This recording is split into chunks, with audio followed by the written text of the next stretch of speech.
Good afternoon. I'm Allison Arwady, the Commissioner at the Chicago Department of Public Health, and we're here today to give you an update on our progress against coronavirus here in the city of Chicago, to talk specifically about the reopening metrics that we'll be using in Phase 3 as we look ahead to Phase 4, and to talk about a really exciting new data dashboard that will allow everybody in Chicago to look at the coronavirus data by your zip code, by race, ethnicity, age, gender.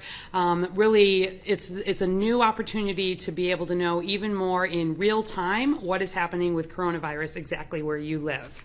So, we often give the overall statistics for coronavirus here in Chicago. We are at 48,924 cases of COVID-19 and 2,359 deaths among Chicago residents. We are now adding, on average, 232 new cases among Chicagoans and 18 new deaths per day, which is very good progress. 42,989 of our residents have recovered. But what you've not heard me be able to talk about previously is a lot of the details about how those numbers actually break down within Chicago. So I can tell you that 1 out of every 57 Chicagoans now has had COVID. Even more than that have not been diagnosed but have had COVID.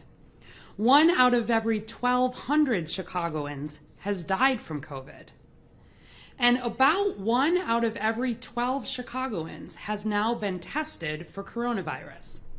And we are announcing a new data dashboard developed with the city's Race Equity Rapid Response Team and the Chicago Department of Public Health's Office of Epidemiology in partnership with Slalom that will let you get more granular data about COVID-19. You can find out those same questions about your zip code, for example. How many people in my zip code, 1 out of how many, have had COVID, have died, or have been tested?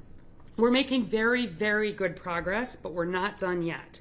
You can get to the new dashboard by going to chai.gov/COVID-, that's COVID-DASH, or as always, you can get to it off the coronavirus page, chicago.gov/coronavirus. There's a link at the top under latest data, or there is a rotating tab that looks like this on the front page.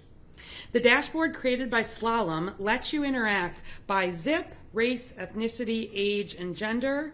It will let you look at both daily and weekly total and trends of confirmed cases, people tested, positivity rate. There's a new interactive map that showcases the metrics that we're using toward reopening. And we will continue to be adding information to this. As new testing sites come on, as we have additional information, our plan is to make this as useful as it can be for all of you. Along with Slalom, I'd like to thank the Race Equity Rapid Response Team, the AIS team, the Mayor's Office, Chicago Department of Public Health, Civic Consulting Alliance, and the many community-based organizations who have helped along the way. COVID-19 has not gone away. We're not out of this yet. And I'm about to show you some data related to metrics that looks good by and large. But with the stay-at-home order lifted, with warmer weather here, with more and more people getting out and getting together in groups, along with the large gatherings that we've seen in the streets over the past few weeks, we are concerned and watching closely. We've not seen an uptick in cases yet, which is great news. But we monitor, and we will be monitoring, for at least 28 days after we moved into Phase 3, because that represents 2 incubation periods. So if you think about this, let's take the protests, for example, which have been one of the most visible ways in which people have been gathering. Say there's someone at a protest who is young and healthy, and hopefully they are wearing their face coverings and keeping their 6-foot distance and washing their hands and doing everything they can to be as safe as possible, but it's possible that they could be infected. If they're young and healthy, they might have very mild symptoms, or perhaps not develop symptoms at all. it can take up to 14 days for the infection to take hold in their body. And the concern becomes that if a young, healthy person was infected and they then go on to infect a parent, a grandparent, somebody with an underlying condition in their household, we don't actually see that infection until even the next 28 days potentially. And so we won't know the full impact of us moving toward reopening or some of the activity that we've been seeing really for a few weeks yet.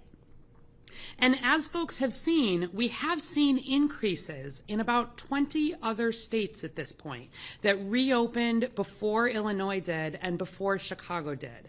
Obviously, we're watching very carefully to see what happens there. Our goal, of course, here is to ideally not see any of those increases. If we were to see increases, we have a system that would allow us to pause or, if necessary, go back. And I want to show that to you now. So we're in phase 3, and the way that we're thinking about this is there's a red, yellow, and a green section in phase 3. As long as we are in phase 3, we're good. We have the potential to move ahead. We could be in cautious progress, continued progress, or advanced progress in phase 3. But if any of our metrics fall into become yellow, into pause and monitor, we would not move ahead. We would pause and see how things were moving. If we had metrics that started to move all the way into into the red zone, that would mean we may need to go back to stage 2. I've put up here, just at a high level, where we are with the metrics. These are the same metrics that we were following as we were in phase 1 and phase 2 in the stay-at-home. The top set are all about what's happening with cases. New cases a day, new hospitalizations, new deaths, and new emergency visits. Next is our percent positivity. Next is our hospital system capacity, our testing capacity, and then our response capacity. And we're just going to quickly go through and show you where we are and how we're determining this. So first and foremost, COVID cases. This is what is happening with new cases. We are in green, cautious progress here, and you'll see that cautious progress means that from the time of reopening, June 3rd, we have seen continued stable or decreasing rates for 0 to 13 days.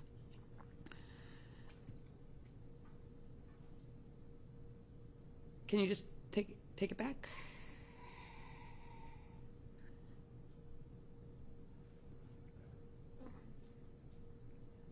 There you go, perfect. And then the idea is we'll be in continued progress when we've been at least 14 days of that stable or decrease, and then we'd be in advanced progress when we're at the more than 28 days. So go ahead.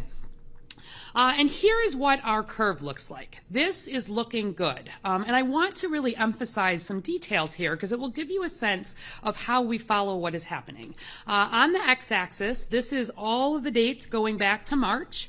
And on the y-axis is the number of new cases. So you can see that we peaked in early May here, and we've been on a decline since. We've actually been stable or decreasing for more than 28 days as we entered phase 3, which is great, and we are continuing to decrease. But you can see that in the trend, which is green there, we actually look, we don't just eyeball it, we look at the statistics here so that if we start to see changes in trends, we can be quick to identify them and note. So you'll see that technically we were decreasing for 11 days between May 3 and 14, and then we were stable for about 7 days, and then we were decreasing for another 14 days. If this is what progress continues to look like while we're in phase 3, we would move right on to phase 4 28 days later. Go ahead. I do want to highlight, though, that although this is very, very good progress, we are still at a high incidence state here in Chicago. And what that means is there are these national standards that have to do with how many new cases are you having based on your population. And as long as here in Chicago, we are still having more than 200 cases per day, new cases per day, we are still in a high incidence state, meaning a high risk state broadly for COVID. As of today, we're getting about 232 new cases, which if you think back as recently as Memorial Day, we were over 600 cases. So this has been dramatic and rapid progress, but we are still at high risk.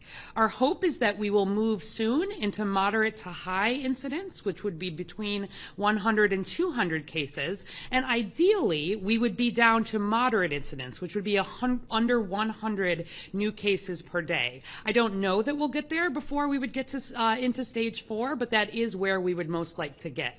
Low incidence here would be fewer than 20 cases a day, and we are just a long way from that here in Chicago. I'll remind you that Cook County has the most COVID cases of any county in the United States. Some of that is because we are a very large county by population, but nevertheless, although progress is good, we are still in a high incidence state here. Come ahead.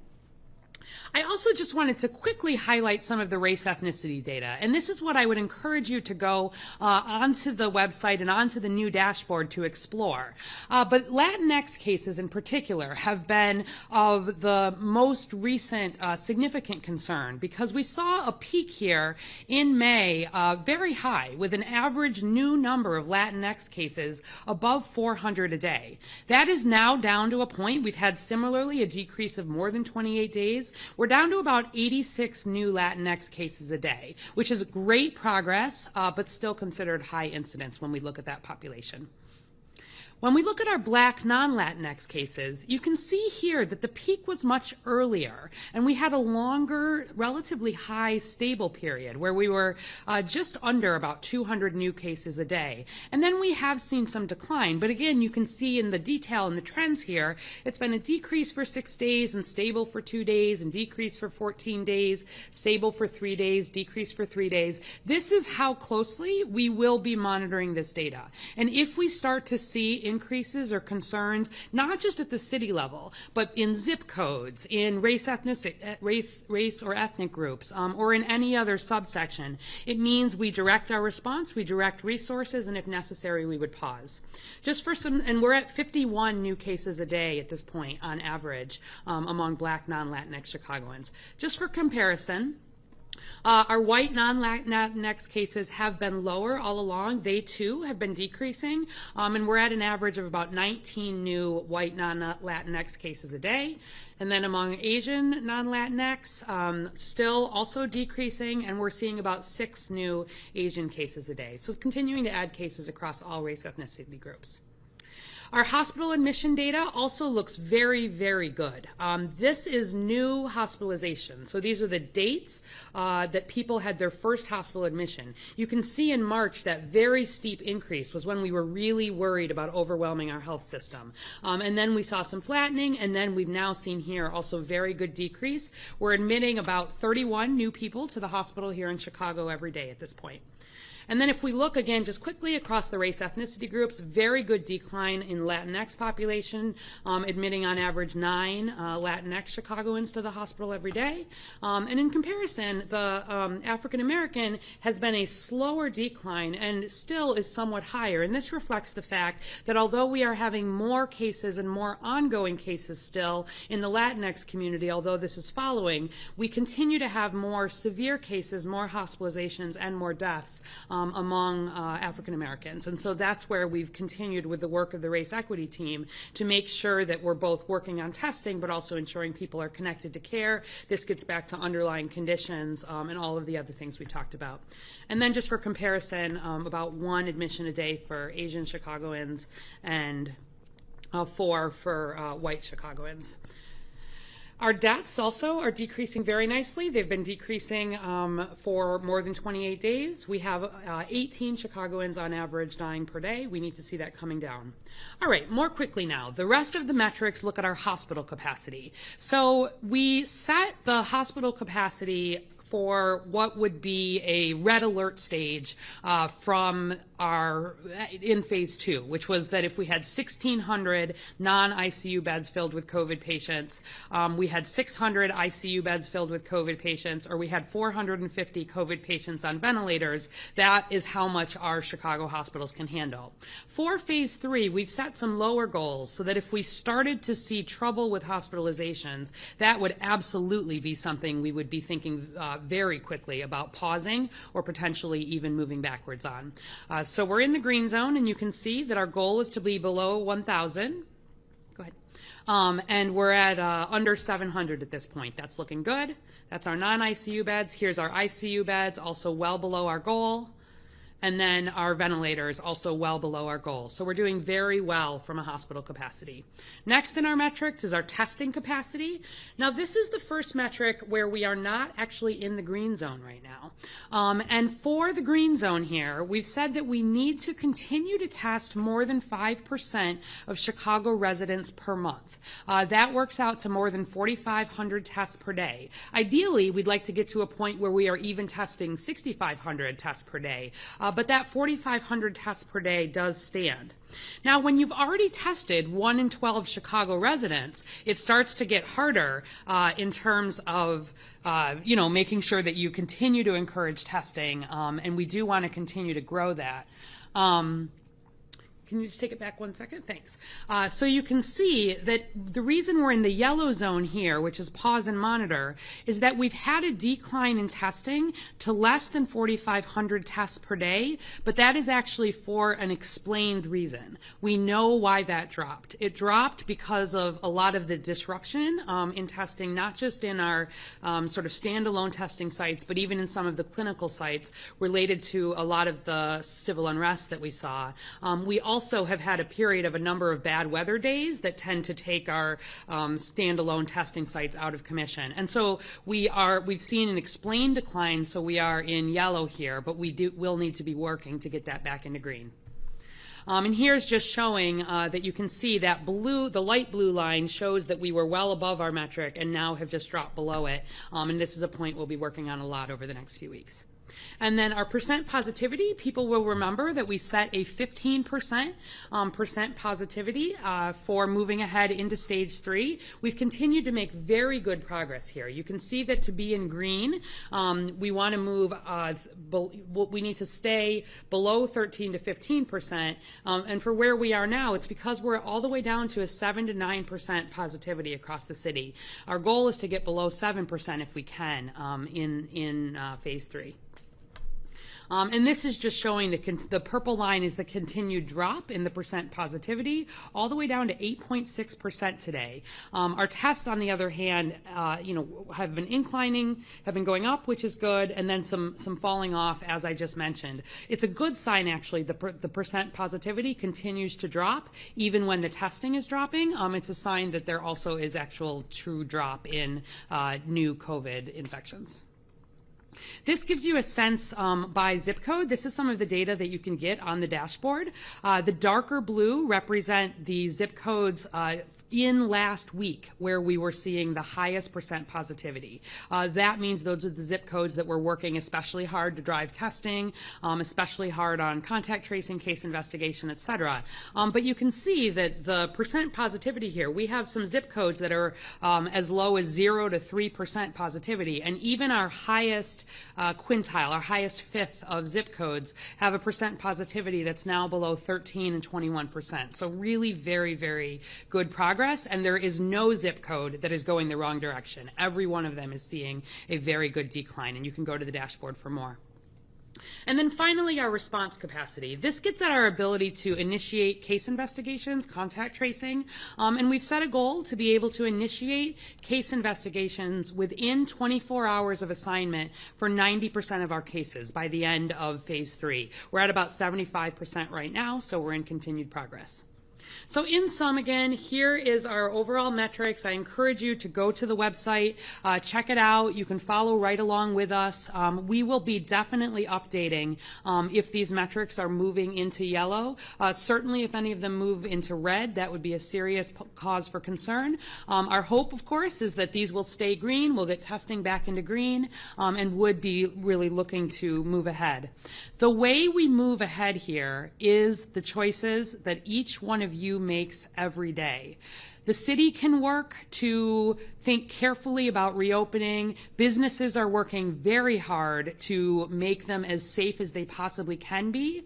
But the decisions that you make about not going out if you are sick, even a little bit sick, about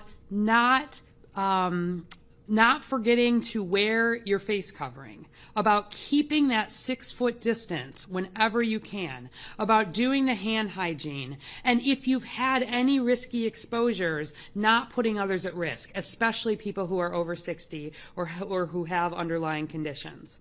This is especially important as more businesses continue to open. We are looking to continue to move ahead, even within phase 3, related to some of that, as long as progress continues to be good. We don't want to experience a setback now, and you can help us be different than a lot of these other states if you can keep COVID in mind. We also will continue focusing really with a strong race equity lens here. It's been a conversation from the beginning here. We've seen at different points in our outbreak this hitting different race and ethnic groups in Chicago in different ways, and we expect that to continue. I really thank the Race Equity Rapid Response Team that has been part of thinking about strategy here, and in particular, wanting to make sure that data is available. Finally, I will remind everyone that COVID-19 testing is free and available regardless of people's ability to pay, immigration status. You can go to chicago.gov/coronavirus for testing sites. The City of Chicago sites are open to everyone. There is no cost. They're meant for people who are having symptoms or people who have had any kind of high-risk exposure. If you've been in a gathering, if you've been exposed to someone with COVID or who may have had COVID, I encourage you to go and get tested. We want to make sure we're not missing people here in Chicago. And with that, I thank you for looking. Please check out the dashboard. I am going to invite up Eve Shapiro, who is the Director of Data and Evaluation at Westside United. She's the co-chair of the Data Work Group with the Racial Equity Rapid Response Team and has been a big part of thinking about how to make our data as usable as it can be, and making sure, of course, that we continue to think about disparities here in Chicago as we work on continuing to be safe Chicago. Thank you.